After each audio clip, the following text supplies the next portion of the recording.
нашем детском парке появилась вот такая доска истории Ухтинского детского парка. Здесь несколько фотографий, какой он был.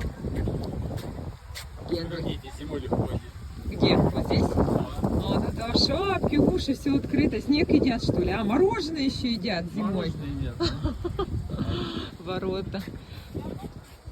Живой уголок. Вон деревья какие-то высажены. Ой, павильон летней библиотеки. 60-е, 70-е годы. Ой, бабка Ешка, избушка. Кстати, ее отвезли. Шудаяк. Вроде она там на тени севера. А вот этот стенд «Вечная память славным героя» такой же вот остался. Вот так вот.